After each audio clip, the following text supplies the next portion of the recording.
What if your family's fortune depended on a deadly tradition, one that chooses a new heir every decade, and demands the rest surrender their shares? When the next candidate refuses to go quietly after two mysterious birthday deaths, the family's darkest secrets come to light. The Harrington family was known for two things: their immense wealth and their strange, ironclad will. Every 10 years, on the family patriarch's birthday, a new heir was chosen to lead the dynasty. The rest of the family was required to sign over their shares, consolidating power and fortune in one set of hands. It was a tradition that had kept the Harringtons rich and divided for generations. This year, the honor fell to Olivia, the youngest of the current generation. She was smart, ambitious, and, unlike her cousins, not afraid to challenge the old ways. The family gathered at the ancestral estate, a sprawling mansion perched on a wind-swept hill, for the annual birthday gala. Tension crackled in the air as the lawyer read the clause aloud. On this day, the chosen heir shall assume all rights and responsibilities. The others shall sign over their shares, without contest. But the mood was somber. The last two chosen heirs, Olivia's uncle and her older brother, had both died mysteriously on their birthdays, just days after being named. Officially, their deaths were ruled accidents: a fall from a balcony, a car crash on a rain-slick road. But Olivia had always suspected foul play. Now, as the next in line, she refused to be another victim. Olivia's decision to fight the clause sent shockwaves through the family. Her cousins, aunts, and uncles gathered in the drawing room, their faces masks of concern and barely concealed greed.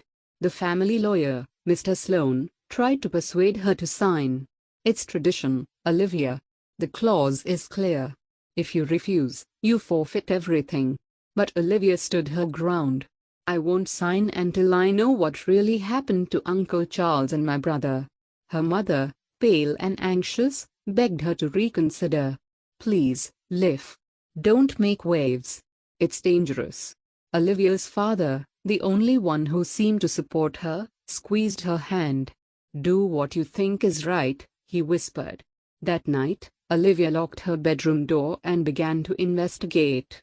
She pored over old family records, police reports, and her brother's journals. She found inconsistencies in the timelines, missing evidence, and hints of blackmail. The more she dug, the more convinced she became that the deaths were no accidents.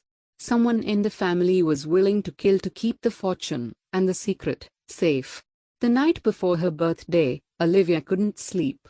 She wandered the halls of the mansion, her footsteps echoing on marble floors. She felt eyes on her, shadows moving just out of sight. In the library, she found her cousin Marcus, drunk and bitter. "You should just sign, Liv," he slurred. "It's not worth dying for." Olivia pressed him for answers, but Marcus only laughed.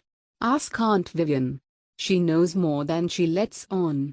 Olivia found Vivian in the conservatory, sipping tea and watching the storm outside. "You're brave, Olivia," Vivian said. "But bravery can be fatal in this family." Vivian hinted at a secret society within the Harringtons, a group that enforced the clause by any means necessary. "The clause isn't just about money," she whispered. "It's about control. And those who refuse to play by the rules disappear." Olivia realized she was in more danger than she'd thought. She decided to set a trap, determined to catch the killer before her birthday ended in tragedy. Olivia enlisted the help of her childhood friend, Ethan, who now worked as a private investigator. Together, they installed hidden cameras in her room and set up a decoy, an empty bed with a wig and pillows under the covers. Olivia spent the night in a secret passage she'd discovered as a child, watching the monitors and waiting.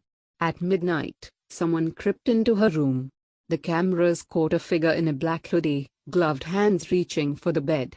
When the decoy didn't move, the intruder searched the room, rifling through Olivia's belongings. Olivia recognized the figure's gait. It was her cousin Marcus. Ethan called the police, who arrived just as Marcus tried to slip away.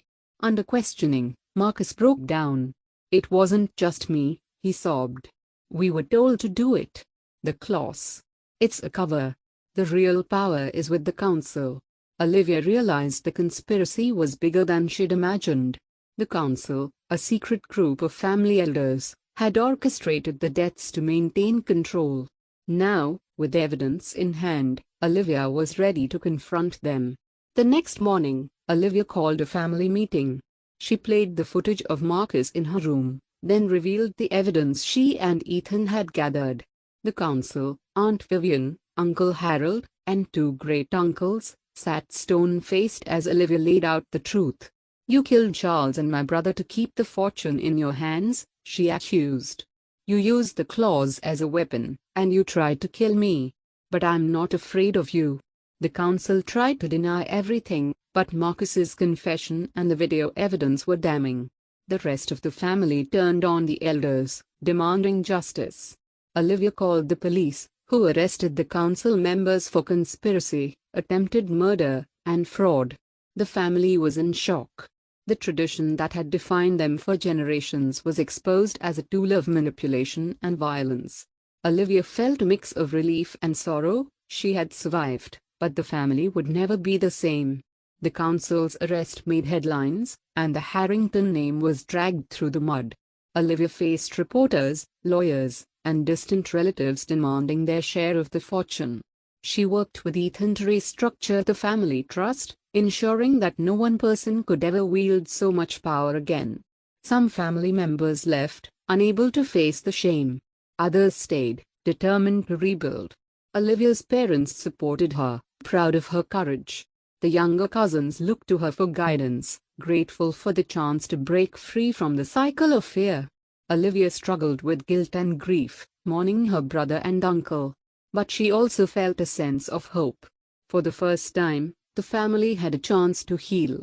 With the council gone, Olivia proposed a new clause for the family trust. Instead of choosing a single heir, the fortune would be managed by a board of family members, with decisions made by consensus. The clause would be reviewed every decade, ensuring transparency and fairness. The family voted overwhelmingly in favor. Olivia was elected chair of the new board, with Ethan as an advisor. The Harringtons began to rebuild, focusing on philanthropy and community service. The mansion, once a symbol of fear, became a place of hope. Olivia honored her brother and uncle with a memorial garden, planting roses in their memory. She vowed to protect the family from the darkness that had nearly destroyed them.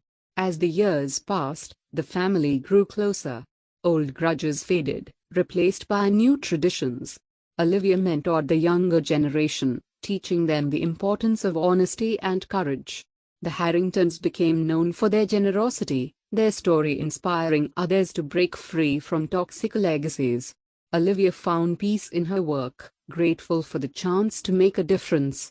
She and Ethan grew closer, their friendship blossoming into love. Together, they built a life filled with laughter, trust, and hope. The family's scars remained, but they no longer defined them. The birthday clause was a memory, a lesson learned, not a curse to be feared. On the 10th anniversary of her survival, Olivia hosted a celebration at the mansion. The family gathered in the garden, sharing stories and laughter. Olivia gave a speech, reminding them of the importance of truth and unity. "We are not bound by the past," she said. "We choose our future. And we choose it together." The family applauded, their faces shining with pride. Olivia felt a sense of fulfillment, knowing she had broken the cycle and created a new legacy. Years later, Olivia watched as her own children played in the garden, free from the fear that had haunted her youth. The mansion was filled with light and love, the echoes of the past replaced by the promise of the future. Olivia kept the old clause, framed on her office wall, a reminder of what she had overcome. She taught her children to question, to stand up for what was right, and to never let tradition become a prison. As the sun set, Olivia smiled, knowing the Harringtons were finally free. If you believe in the power to break toxic traditions and create a new legacy, share this story with someone who needs hope. What would you do if your family's fortune depended on a deadly tradition? Let us know in the comments below.